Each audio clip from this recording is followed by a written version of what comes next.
Today's the second lecture about network programming. We got started last time, and as you probably saw last time, the APIs for this are really big and hairy and messy, and it takes just a lot of time, in my own personal experience, of rereading, looking at code, looking at examples, rereading documentation, going back and forth over that a dozen or so times before it all really sinks in. And it's one where it really helps a lot to look at example code, and there's example code in the book in that csapp.c file that you've seen versions of in various forms. So I can lecture for days and weeks, but this really won't all settle in until you've spent time studying yourself. Anyways, I wanted to repeat and go back over a little bit of ground before, but last time we talked about the idea of translating from a domain name, which is something like www.cmu.edu, to an IP address, which for IP version 4 is a 32-bit address. It's usually written in dotted decimal form. And I showed you a program last time called HostInfo that you could that we'll look actually at the code for. And I just wanted to show you today, I just did one very small tweak to that program, and I'll describe it today. And the interesting thing is it lets you look at both IPv4 and IPv6. And it's one of the interesting features of the code in the book, and it's new to the third edition, is it uses a new API that lets you pretty easily write code that will work under either of these two versions of the Internet Protocol. So, for example, with this slightly modified program, if I now look up the IP address for Facebook, you'll see it comes back with two different ones. And the first one is the familiar dotted decimal form, where recall that each of these digits, it's a decimal representation of a single byte. So it's a number between 0 and 255. This is a IPv6 address, which, as I told you, is 128 bits long. So that's to the 7th, take away 3, to the 5th, 32 bytes, right? And it's usually written in this hex format with colons after every pair of bytes. And I think the colon just means that's a 0 there. One of the cute things Facebook did was embed FACE as a hex code inside of their IPv6 address.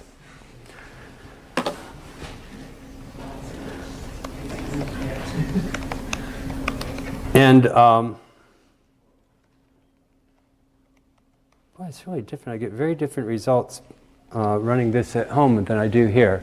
And as I mentioned, you'll get different results running a DNS server depending on where in the country you are.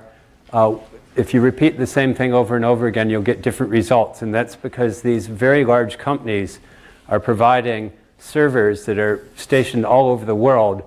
And as a way to sort of balance out the load of the traffic, they also have multiple server addresses that then they kind of rotate through to give you so that different people will get served by different machines. So you see, for example, Twitter or Google just gave me two addresses, an IPv4 and an IPv6 address. Twitter gave me 4 different IPv4 addresses.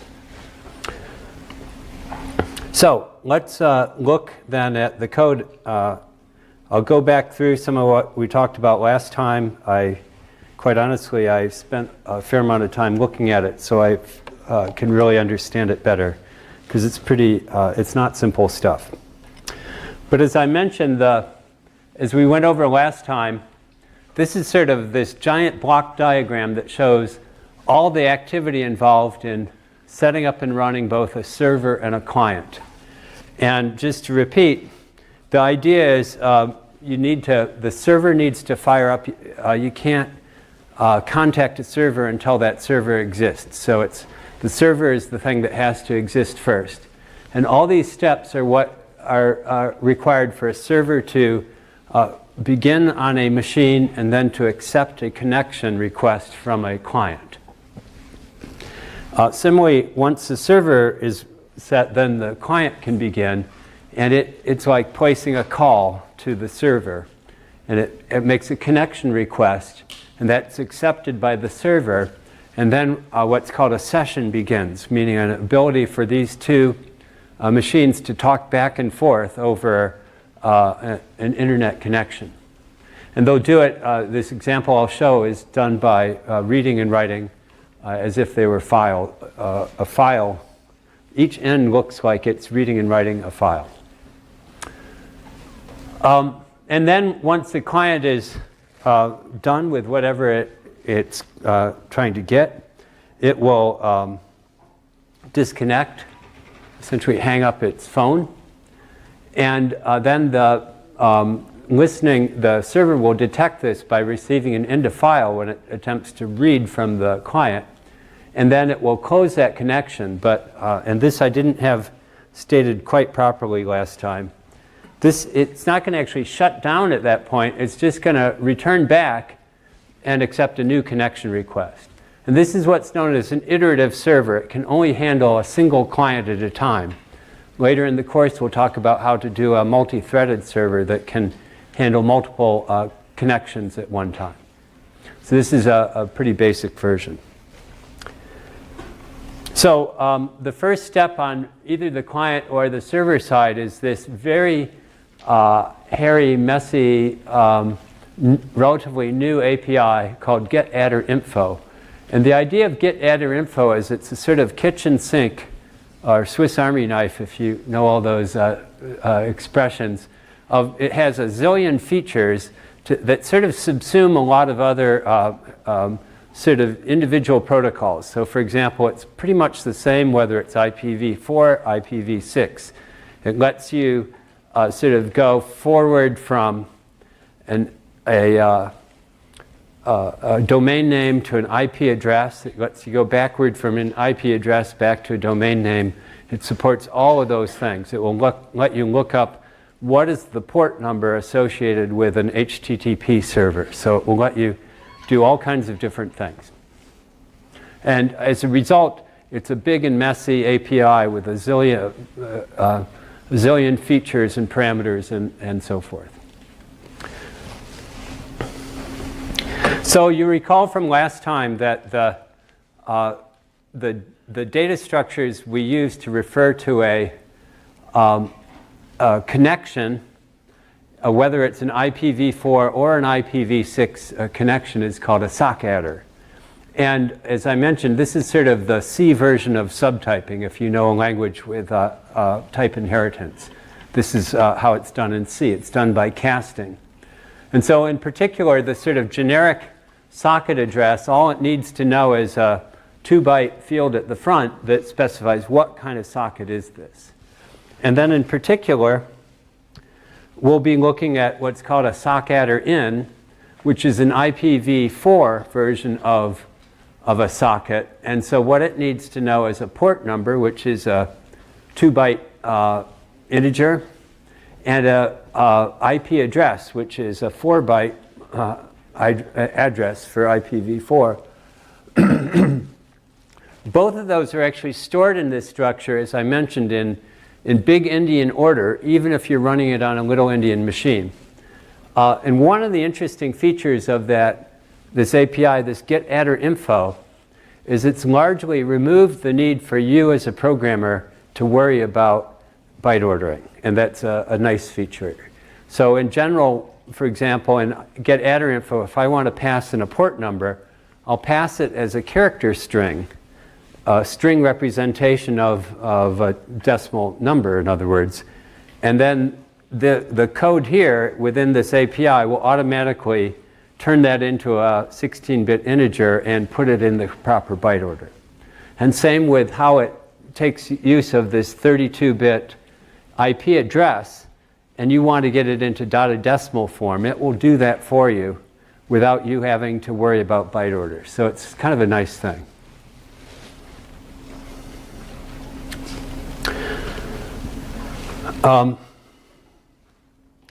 So getAddrInfo has a whole bunch of arguments, and some of them are essentially outputs. Some of them are inputs, things you're passing into the function, and others are really more like outputs, how it gets information back to you. So in particular, the first one is just the name of the host, and that can be either a domain name or a dotted decimal name, or one of those funky looking things with the colons that you saw for IPv6. The service is usually, if you're looking up, so if we're using this to look up, that'll actually be a null pointer.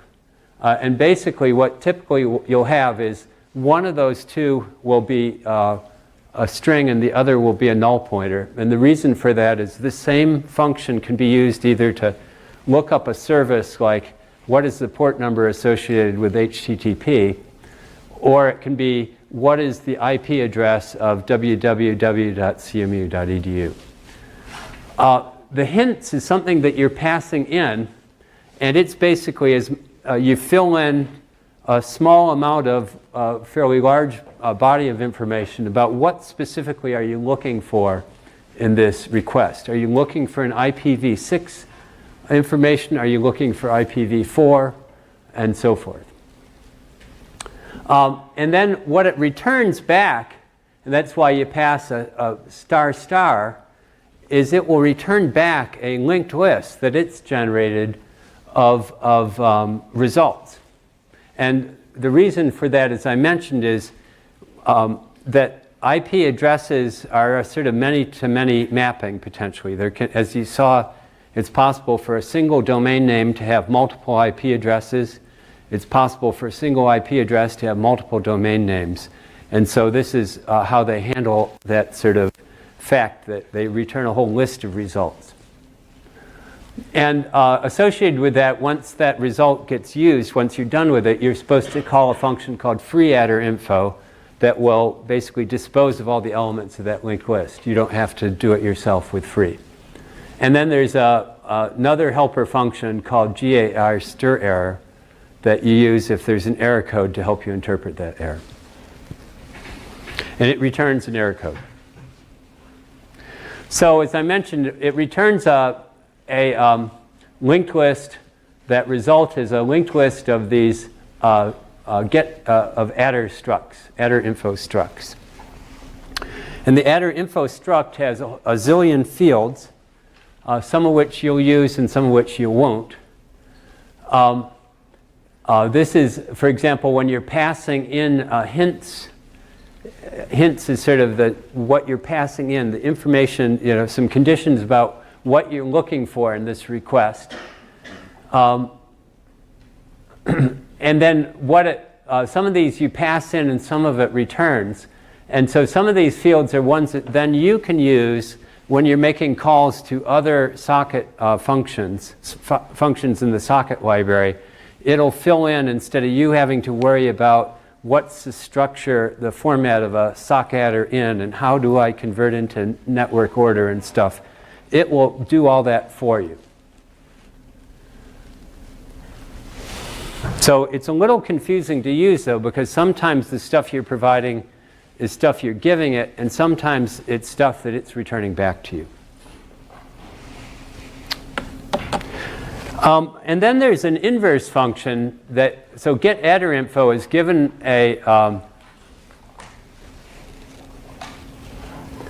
it's actually, give me the address information about some name. And getNameInfo is, I give you an address, and you give me back some documentation about it, including potentially a domain name. So there you pass in as the first argument is a sockaddr struct.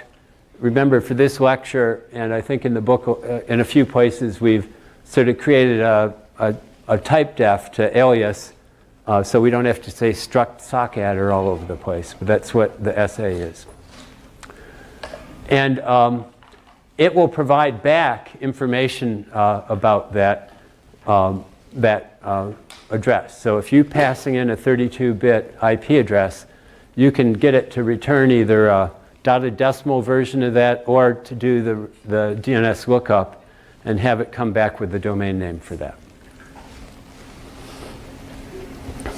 So this is that program that I just demoed to you, this one called host info. So all it's really going to do is use these features to all on the command line give a domain name, say, and it will just come back with a list of IP addresses. So, and this is pretty much the way you write code for this get adder info API. That you typically, so hints is the information I'm passing about what it is I'm looking for here. And so you start typically by zeroing out that entire field and then setting the particular things you want. So in particular, in this code that's in the slides and the one I demoed to you last time, I'm only going to be looking for IPv4 connections. And so I use the constant called AFINet, which is defined in the sockets interface.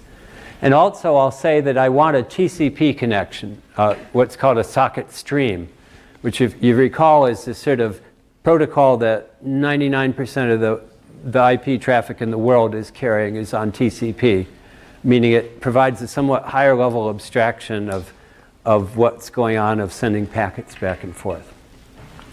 So that's as much hint as I'm giving it here. And now I'm making a call to get adder info, and this argument is the name, which is I'm getting it right off of the command line here. So it will, in my demo, it was always a domain name. I'm passing in null for the service. As I mentioned, this call you typically have one of the two is null, but not both. Hints is what I'm passing in, is this is the kind of information I want. And list P will now become a pointer to the results that get returned by get adder info. So that's the call in all of its glory. Okay, and now I want to go back, so I got one of those linked lists, and that will have a whole bunch of IP addresses, or potentially multiple IP addresses in it. Maybe just one, maybe none, but some number of them in a linked list. And I want to walk through that list and get back the dotted decimal version of all those names, or the colonized version of those IPv6 addresses. I don't know how you refer to those, by the way. I know relatively little about IPv6, I have to confess. So then there's the function called getNameInfo, which usually you use to take a socket address, IP address, and go backward and get a domain name. But if I tell it by a flag, one of the final argument to it is a flag argument, and say what I want back from this is not a domain name, I want it in this numeric format, either dotted decimal or the colons between hex digits. So by passing that to getNameInfo, what it's going to return, and I'm passing in a buffer, meaning a char star, and some size of that buffer, and it's going to fill that in with the string representation of it. So you see, this is a way I'm going from the, if you look at, this is the actual sock adder of each of the list elements. I'm giving it, it's going from that sock adder, which embedded within it, as you know, is the 4-byte IP address. And what it's doing is it's taking that, flipping the bytes, and converting it to the dotted decimal form. So this function can do a lot of different things, and I'm using it for that particular feature here. Question? So loop guard is that when P is null? Or? If P is null, then I won't go very far. So that's just the loop guard. The loop guard is just when it's... Yes, because it's a null terminated list. So, other questions? Good questions.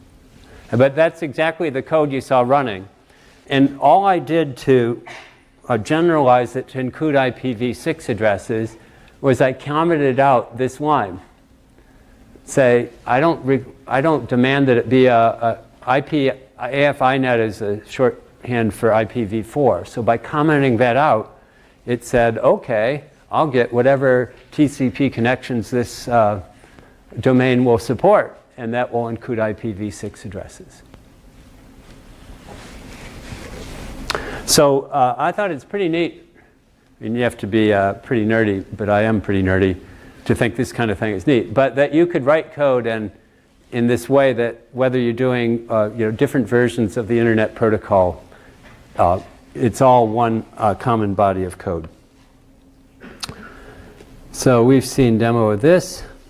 Okay, so now let's jump into that. Shows you sort of a little bit of this getAttr.info API. Now let's jump into the full-blown web server part. And as I mentioned, in chronological order, you actually want to set up the server first. But it's easiest to understand the code for the client, because as you see, it has a couple fewer calls to make. So let's go through the client and just imagine that somewhere out there, there's a server that's waiting for us to connect to. So this now doesn't, perhaps, when you break it down, maybe this picture looks a little less daunting. We already saw getAttr.info is the way I'm going to get an IP address out of where my server is.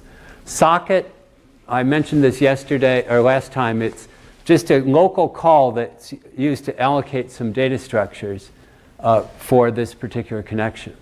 And then connect is like placing a call. It's an API. It's actually sending over the internet to the server some information saying, hey, I'd like to connect to you. And then once the server, once that connection is accepted, then I can begin my session. So let's look at that. So first of all, I have to go through all this rigmarole with getAttr.info, but it will look pretty similar to what you've seen before. Except I'm going to give a little more information because I want this to be, I'm filling in a few more details here because I want to specify more features of this connection. So I'm saying that it's a TCP connection, that's a SOC stream.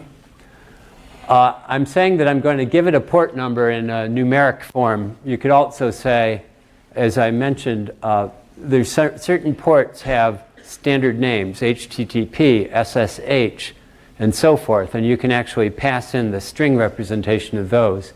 But I'm using this in a sort of idiosyncratic way here. And then this feature, getAttr.config, is a parameter that's described in the book, and they say it's a good idea to use it. And then I'm making a call to my friend getAttr.info with these hints, and it's going to return back this linked list of representing the results of this request. So basically a linked list of IP addresses. And now, just like you saw before, I'm going to walk that list with except now what I'm going to try and do is for each of those say, well, here's a number, let me give that a try. And if that fails, here's another address, let me give that a try. So I'm going to just sequentially try all the different addresses. You saw, for example, 4 potential addresses for Twitter. I'll walk through all of those. And on each one, I'm going to call for a socket. And the socket is the one that, as I said, it allocates some data structures. I talked about this last time. That's why I'm rushing through this pretty fast. But you'll notice that the fields that you're filling in are actually all been generated for us by the getAttr.info call. So whereas you used to have to remember, oh, this is a number and it should be a shortened network order and yada da, pretty much nowadays you can just say, here, I'm just going to pass you this information that this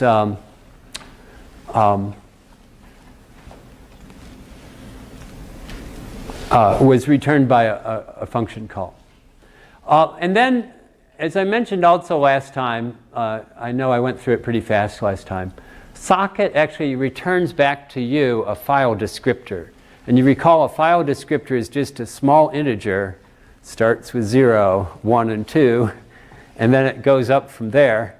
And so I'm going to interface with this network code as if I'm talking through files.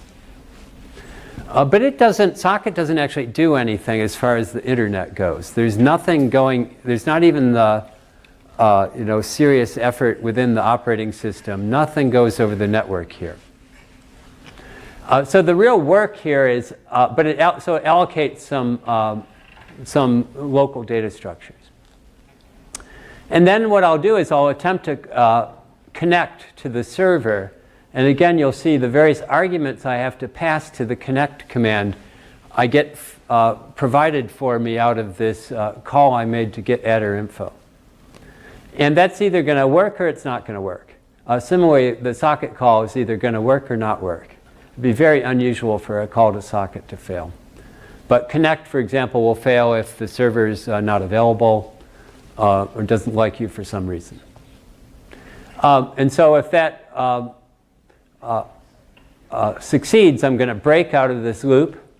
I'm going to then free this data structure and return the file descriptor for the this particular function. Its job is to open a connection to a client and return a file descriptor for it.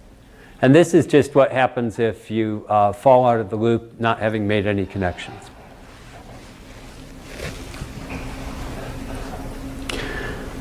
Okay, so I know I'm marching this fast, and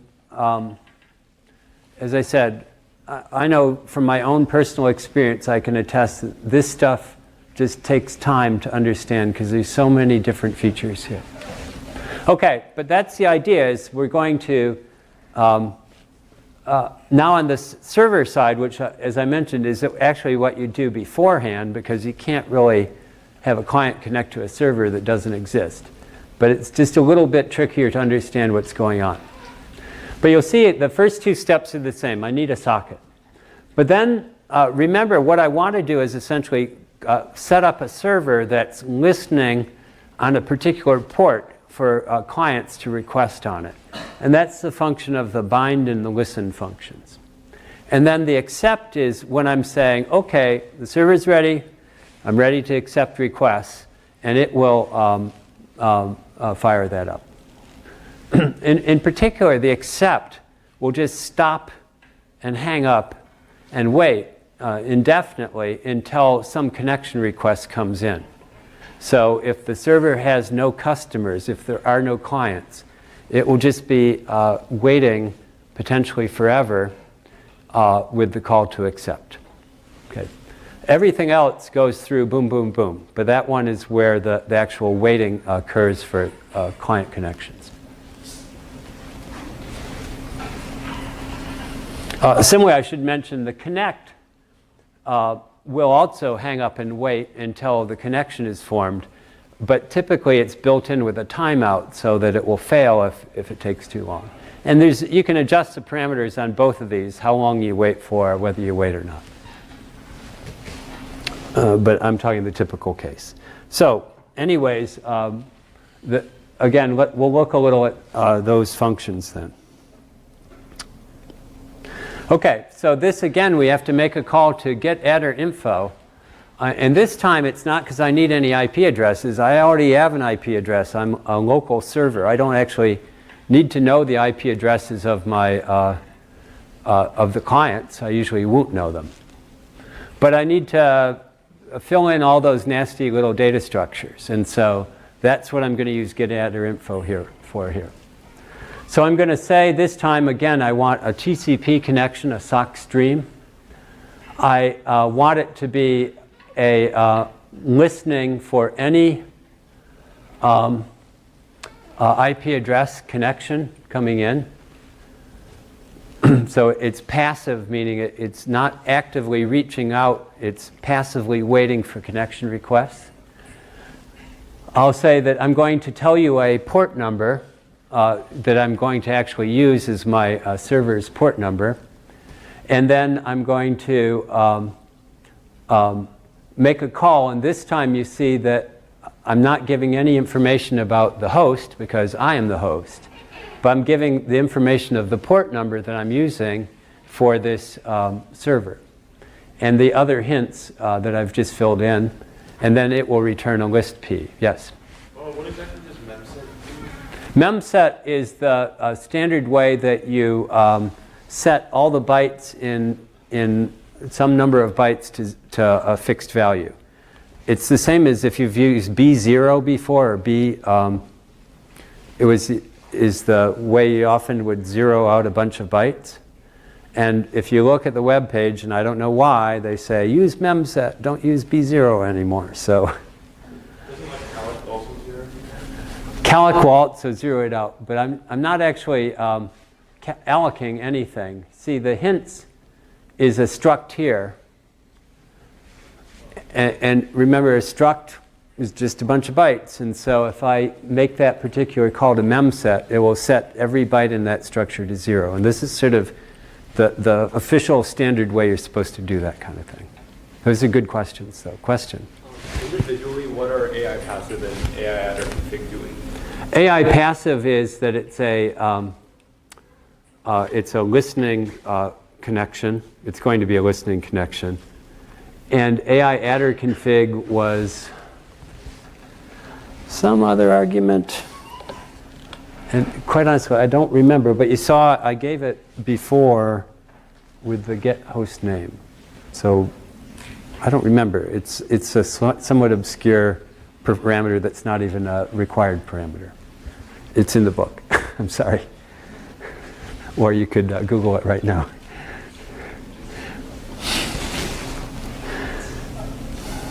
One interesting thing is I didn't say that on this code on either side that it's AFINet. I didn't force this to be IPv4 code.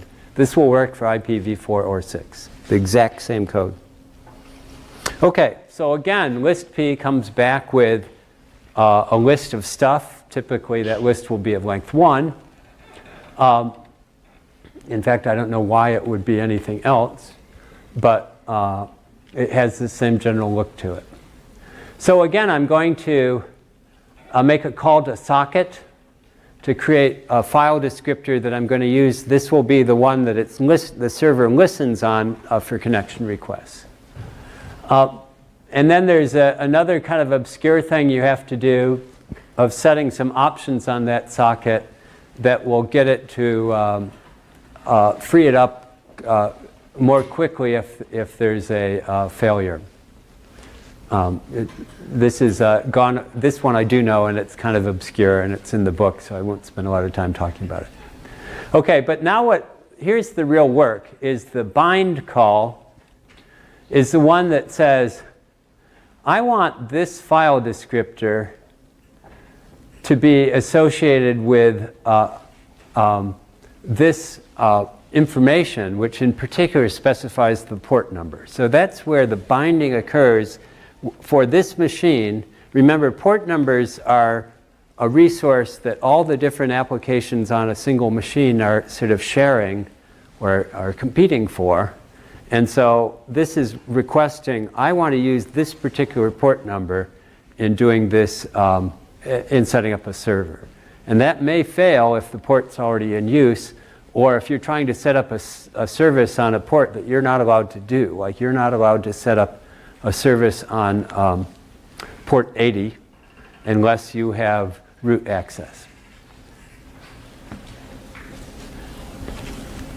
So, and then again, it passes in the information that was filled in by the call to get adder info.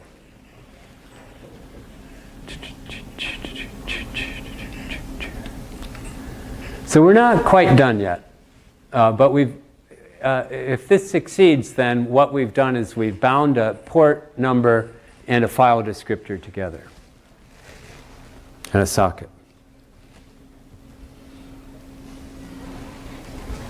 But all that's done is, that's again just within the machine saying, okay, I agree, this particular process gets to be listening on a particular port. But it's not actually listening yet. And I don't know why they split this into two, but they do. And now I actually have to explicitly make a call to listen saying, okay, now I really am ready to receive connection requests. And you can give as a parameter a number that says how many connection requests are you allowed to queue up before they start getting refused. And this is a performance parameter that if you set it too low, then unless you have a really fast server, people will get failures in their connection requests. But if it's too big, then you're vulnerable to certain types of sort of denial of service attacks. So again, a little bit of an obscure feature.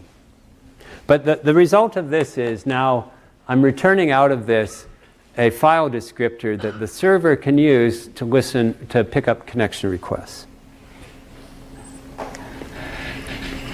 Okay, so let's do a little example of how we might actually do something. And I'm going to use as an example a rather mundane application, which is an echo server. An echo server is just one that responds back whatever it just received. And the code for it's in the book, on the slides, we're studying. So let me set up this amazing demonstration.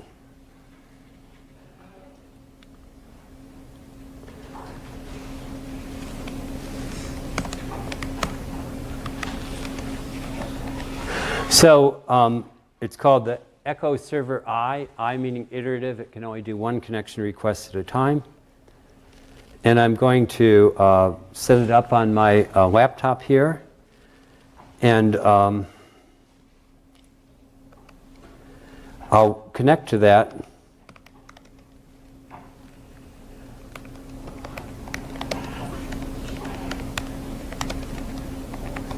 So you'll see that I told the server use port 15213, which is just a random number I picked out as the port number.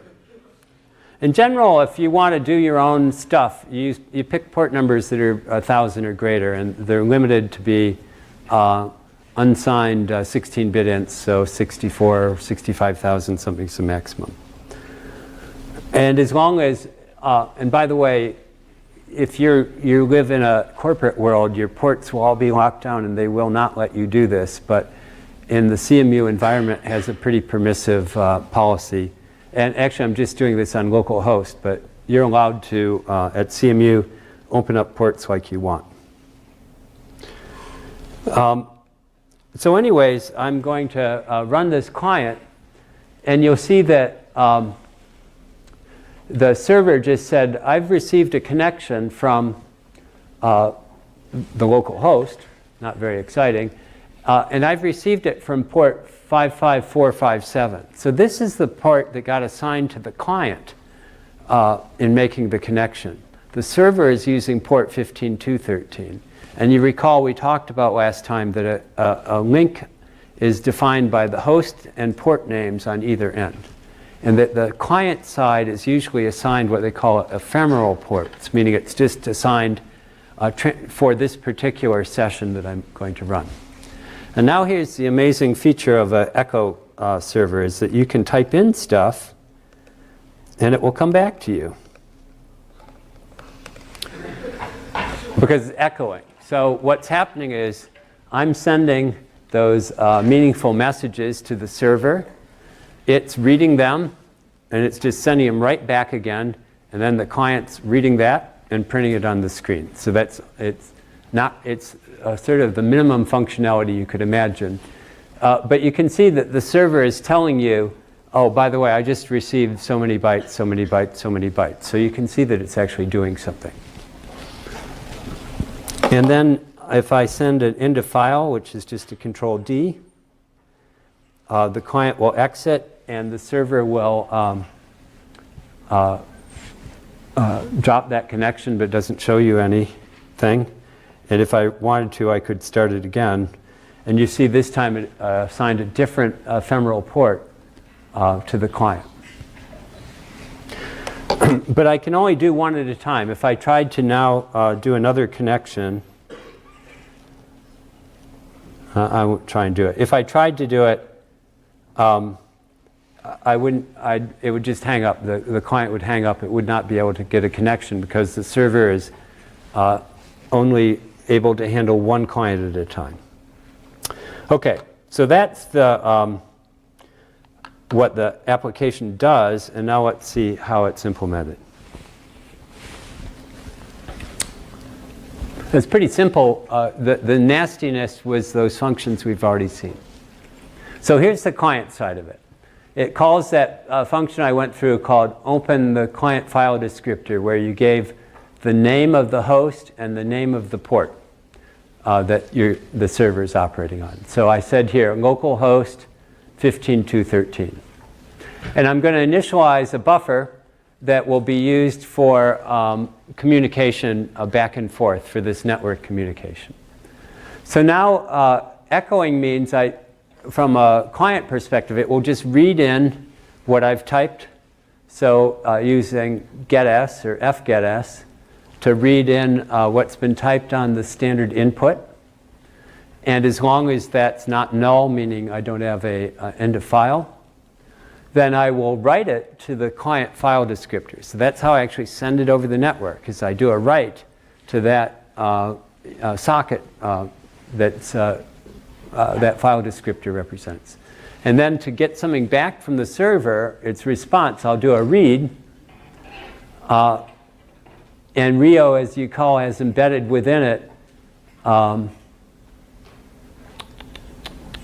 what file descriptor that read is using.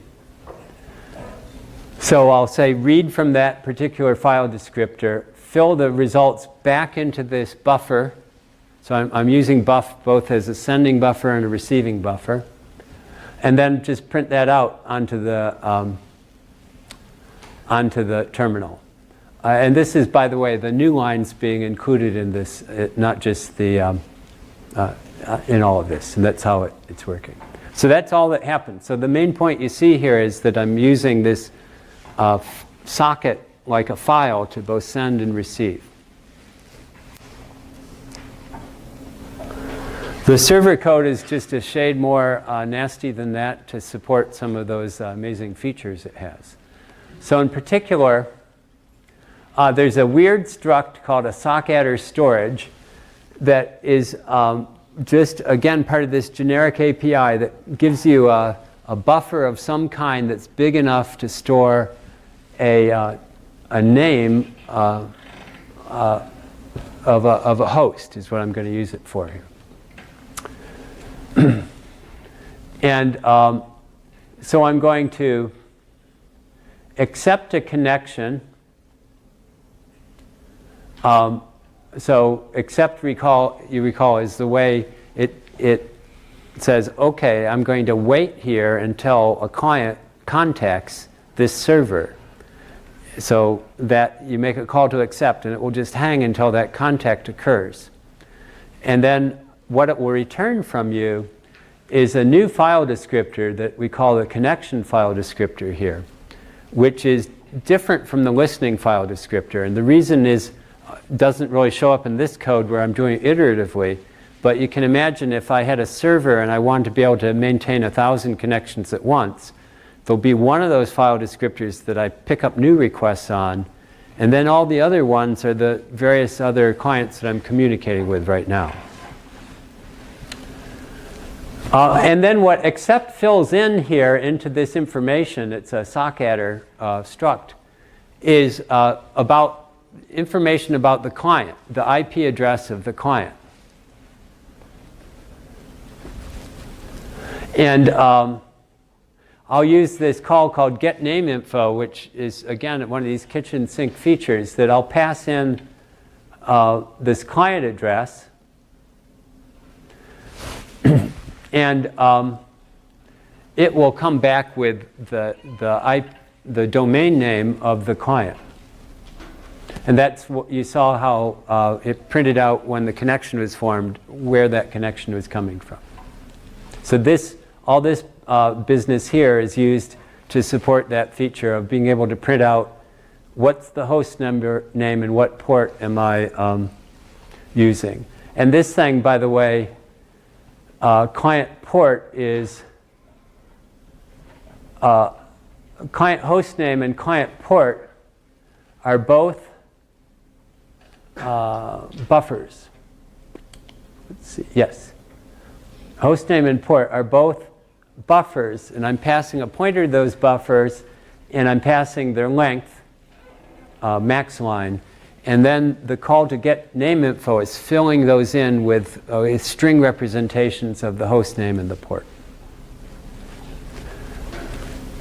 And now it just makes a call to the echo function, which I'll show you momentarily, and then it closes that connection.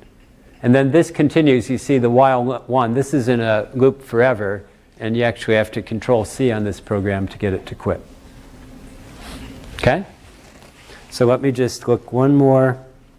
So this now is the echo function that the server uses, and it's pretty straightforward.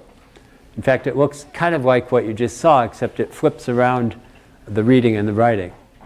It will read some number of bytes over the connection file descriptor.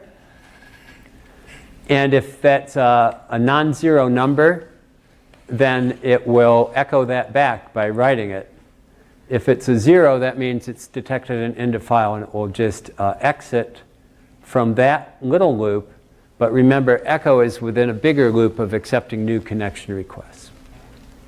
Okay, but again, just see that it reads as a way of accepting information from the client, and then it writes to send information back to the client. Good? So one interesting feature is if you want to test some programs, you can use a program called Telnet, which it used to be the old-fashioned way you used before SSH. This is how you communicated with other machines. And it's absolutely, completely insecure. So don't ever use it to actually, and most places, you can't even make a connection to another machine using Telnet. It's amazing how simple life used to be. But for example,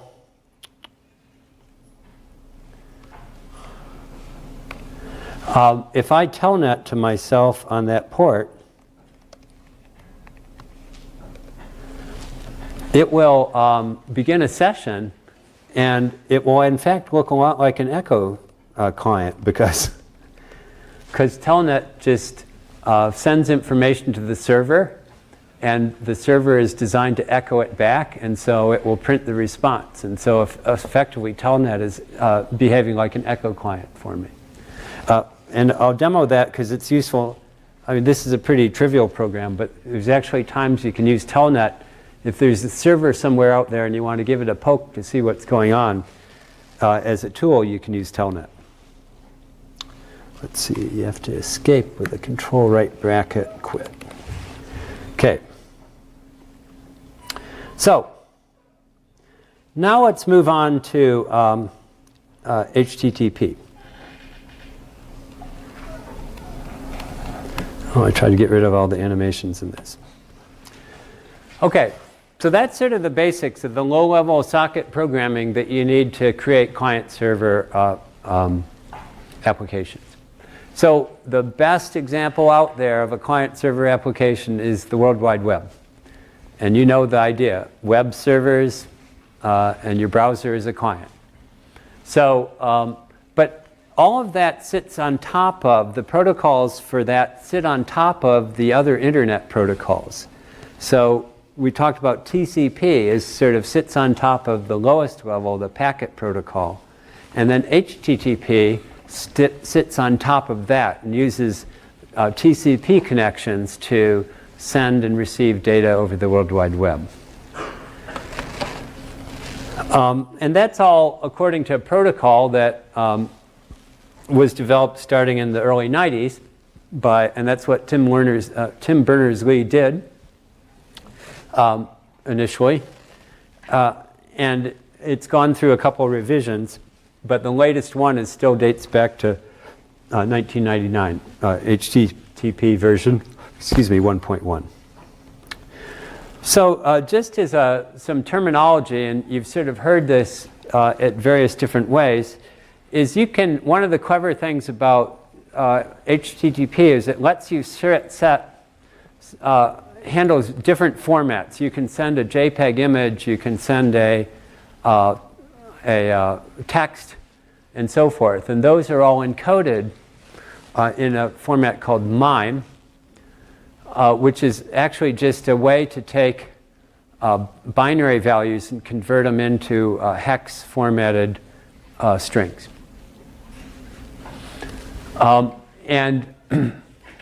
And then sort of a standard for how you encode it at one end and how you decode it at the other.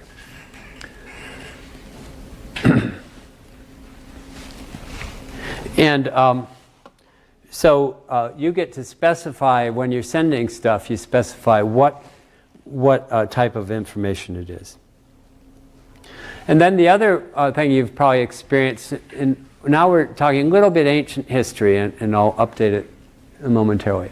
But classically, you either use static content, meaning a fixed web page that was written in HTML format and was designed to just give you information that was the same every time you looked at it, or dynamic content where you will change. So, for example, a server application that's giving you the weather, it's not the same page every time, and so it will format it in dynamic content if you make a request. Nowadays, it's gotten a lot more complicated because of JavaScript and all these other sort of client-side programming languages that actually executes code on your client and communicates back and forth to get results. So I'm a little bit dated here talking about this sort of old-style way of working. But in all cases, what actually comes across the wires are some type of a file. And then you've heard the term URL, meaning Universal Resource Locator, is a combination of a couple things. One is it tells you where is that information in terms of a domain name and potentially with a port number. And then also on that particular host, where within the host is that information to be found. And there's defaults, like if you don't give anything, it defaults to index.html, for example. But URL in principle gives you where to locate something on a remote machine. And now we've seen examples of the tricks that DNS plays, so that even though you're giving a host name, a domain name, it could be any of a number of different servers, but the concept's still the same. So when I make a request then, when I'm running my browser and I want to see a web page, what it does is it sends an HTTP request out to the server to do something and to return back a web page. And there's a couple of different standard services. The most common, the one that's used 90-some% of the time, is get. Get me a page. And there's other stuff too.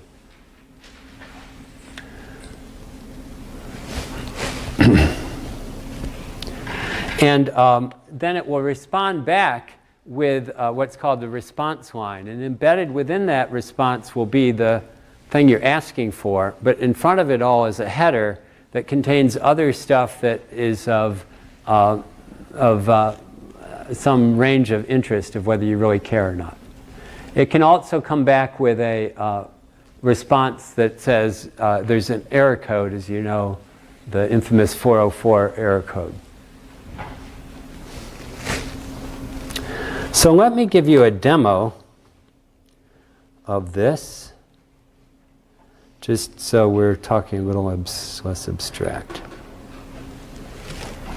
And this is a little tricky to make it work. And I'll use Telnet as a way to probe a web server.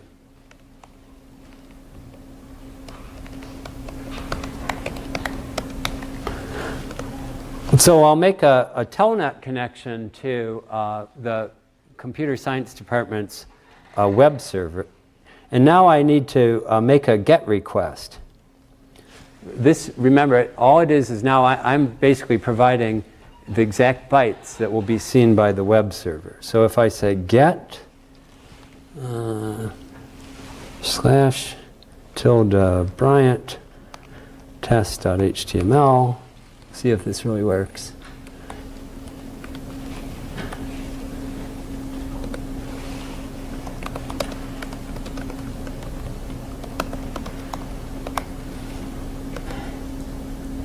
Ha! It worked. Sorry. I'm always surprised when things actually work. So anyways, let's just look at what happened. So at the top is what I typed in. It's getting, and this I'm giving some, the name of a particular web page that I made up just for this purpose, a fairly simple web page. And I'm telling it, I want the response in the HTTP 1.1 format. And then I have to also give a host name explicitly. And the reason for this is a given machine can actually be serve multiple hosts. Like if I want to pay for hosting of some domain name, say to GoDaddy.com, right? It's serving hundreds or thousands of different domain names, and so it actually used that host information to figure out, oh, which particular web customer am I supporting here? Okay, and now it came back with its response. And it said the code 200 means that was accepted, which it tells you okay. And now it comes back with, this is the header information. It says, here's the date, here's the server, here's some cookie information. It's, the overall content is exactly 479 bytes, and it's a text HTML format. And then it will return back the raw HTML that this web page had, which is what I actually, I typed that. I did this by hand, but you can imagine other types of things. And then it just closed the connection. So you can see that this returned both the header information and the actual content information as well. And so that's a general idea of what an HTTP transaction looks like. And the slides go through a different version of it, but it's the same general idea.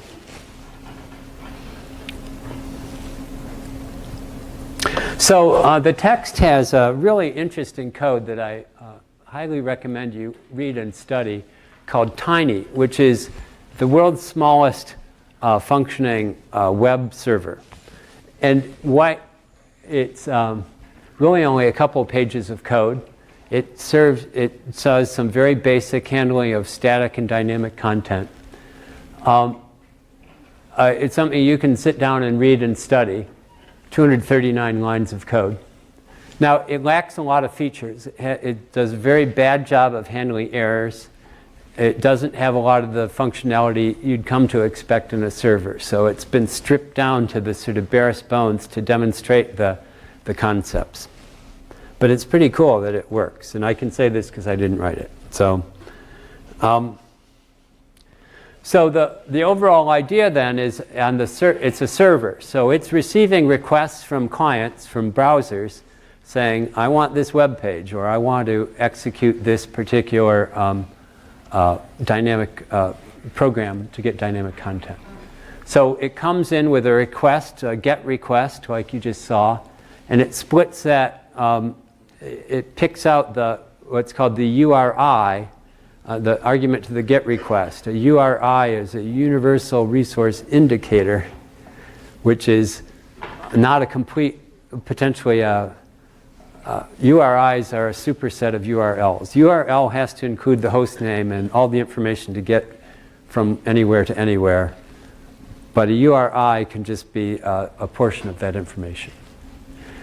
And then it will determine, is this a request for static or dynamic content? I'll show you both of them, hopefully. And if it's a static content, all it has to do is retrieve a file on its own machine, send that back in that format that I just showed you. So let's take a look. So this is sort of the guts of the static server. So what it's done is it's received a request This is, a function, a helper function of this code. So I'm kind of buried down in the middle. But what it's picked out is the server has received a request for a particular file name from the URI. And it's also done a lookup through an OS call to figure out how big is that file, how many bytes long is that file. And it's also given the file descriptor that is the file descriptor for this particular connection. So all it's doing here, you'll notice, is it's doing a bunch of sprintfs into a buffer. And what it's doing there is it's formatting the header information as a byte, as just a big long string, including the returns in it. And one of the features, which don't ask me why the great wisdom of Tim Berners-Lee did, or whoever figured this out, but every line has to finish with both a carriage return and a new line instead of the usual Linux thing of just new lines. So that's what the \r\n means. But you'll see it's going to respond back with an OK, and some of this kind of information that's not very exciting. But the ones that really matter are the length in bytes that has to be given, and the type. Where is he getting the file type?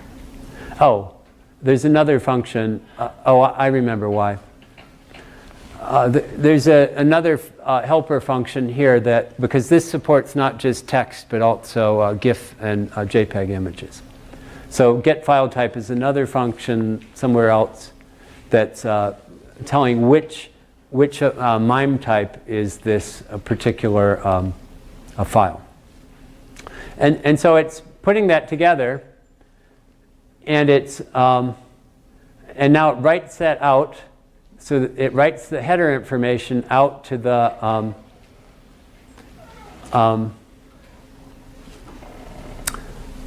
client. So it's sending back to the client. And then it's going through a few gyrations here to get the file, open it up, and then there's a function called mmap. Have you guys covered mmap yet? Yeah?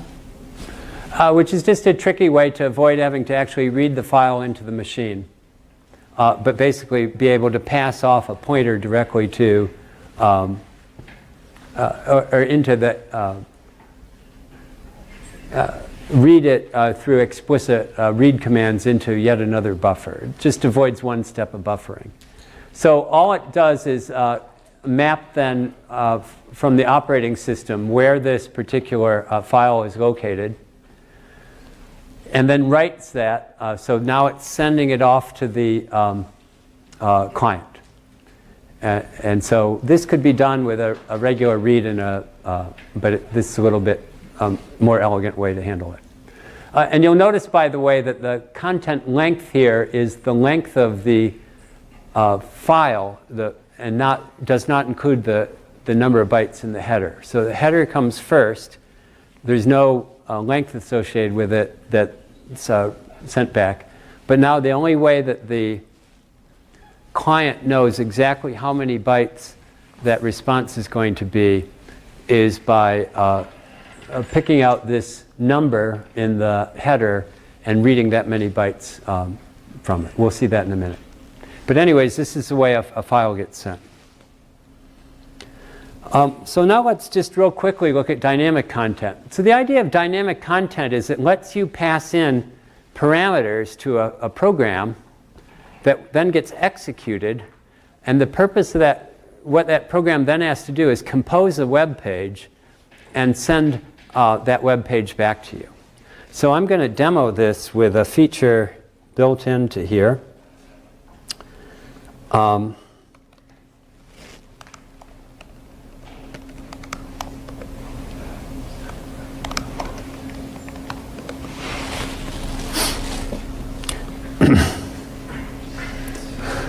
So in particular, you probably can't, you can barely see, I don't have a good way to blow up the thing. But you can also see what kind of things I look at. But anyways, If I just say localhost colon 15213, that means port number 15213 on my local machine, which is currently running the tiny web server. And the only web page available for it is this rather stunning figure here. But it shows that it can handle both GIF content and text, HTML. But it also supports another interesting feature, which is a program that can add two numbers called add.com. It's our idea for a startup company that didn't quite make it. So in particular, the idea of this is it's a CGI program. It's a dynamic content, so that I'm passing two numbers embedded within the URL, my request, and it comes back with a web page that is beautifully formatted like this one. So you can't see very well, maybe, but if you look up there, the teeny tiny print at the top, you'll see localhost colon 15213, that's the web server, then slash CGI-bin, that's what this particular server and what most servers do for interpreting dynamic content. And then a program, it's an executable file called adder. And then the argument string that you embed in this kind of curious way, the question mark, and then use ampersands to separate out the different fields. So that's all pretty standard way of handling dynamic content. And as I said, nowadays there's a lot fancier ways of doing it, but that's sort of the basic way, and you'll see it still getting used today. So imagine that this time it's a GET request, but instead of the adder function, it's some other Perl program that is sitting on the server somewhere called env. And we won't worry about what that program does. We'll just show you the idea behind it. So in particular, there's a GET request comes in, and it says CGI bin, and then the next argument is interpreted as the name of a file. And what will happen then is that the server will spawn off a process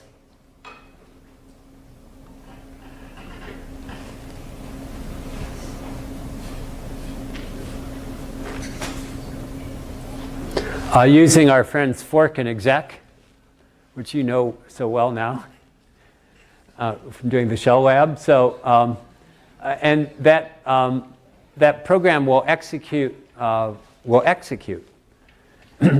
its job then is to generate a file in HTML format, and then the server will send the result back to the client.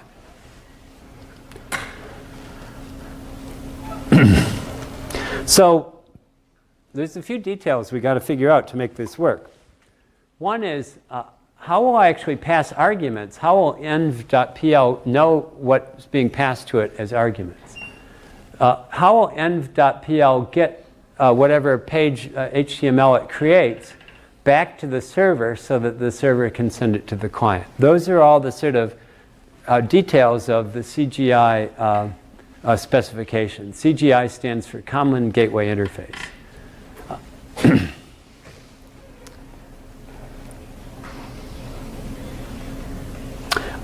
So you just saw a demo of add.com. And so let's just look at how this works. So as I mentioned, the way things get passed is within the URL, you include the program name, and then the question mark is what is like the terminator for the program name, and then all the other arguments with ampersands between them. And you can't have any blanks in here, so they put %20s, and there's, as you've probably seen, various other, those are called escape codes. When you can't use a particular character, how do you encode it in some other way?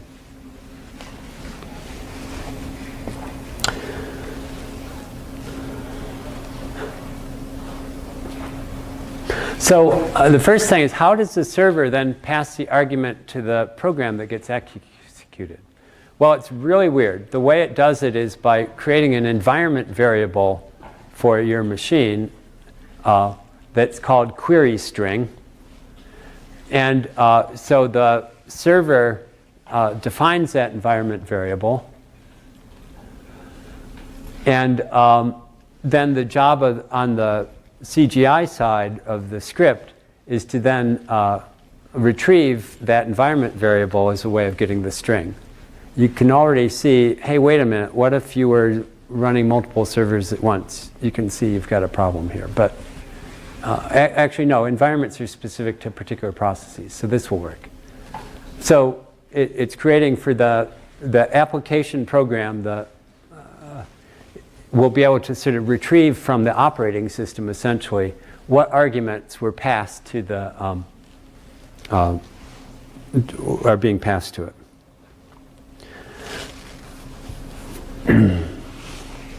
And so this is what the code looks like for the dynamic server.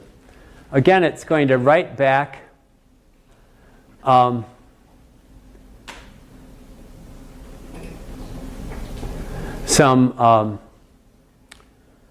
information back to the client. And let's look at this. And now it's going to set up this CGI query string environment variable, and then use our friends dupe and exec basically to redirect the standard output to its client. Wait a minute, let me look at this. Oh, I'm sorry. File descriptor is the client's file descriptor. So it will tell, it's going to, oh, and we're in a fork, I'm sorry. So now we're in the child process. Okay, let me read all the code. And within the child process, it's going to rename its standard output so that it's writing directly to the client. And then call exec, which, as you know, is the way you take this program, which is just given by a file name, and fire it up and get it going with that defined environment value. And then this is the parent will just wait until the child completes. Okay, so now we're almost done. So now this is what the actual program, the adder program does, the one that the CGI program, the one that's been forked off and exec'd. So it creates then the HTML that you want to send back. And here it's pretty mundane. The only actual HTML in here are the Ps, meaning paragraph markers.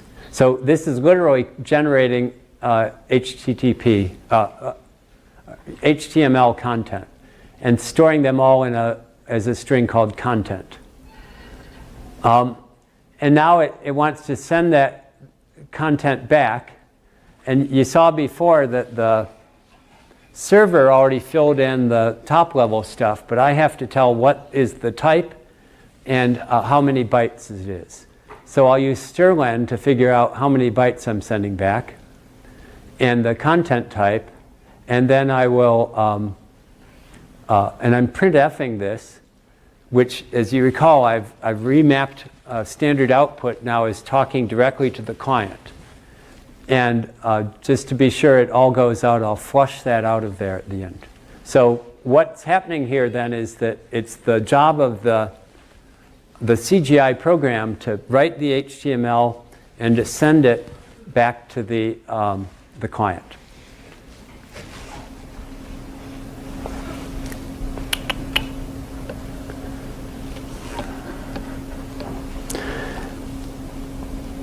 So again, let's just do a real quick demo here. Got just enough time.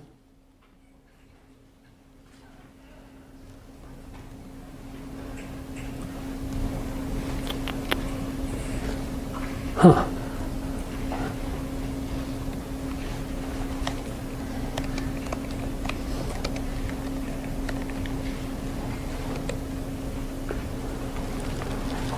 So I've got the tiny web server running down at the bottom, and I'm using Telnet to reach it. And so now I want to say, I have to cheat, sorry. Yeah. /cgi-bin/adder. What numbers do you want to add? 17 and 13.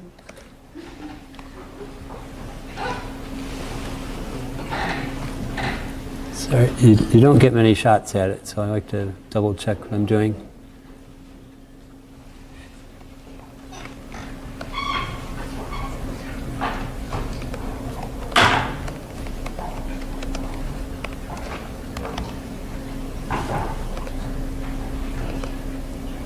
It worked.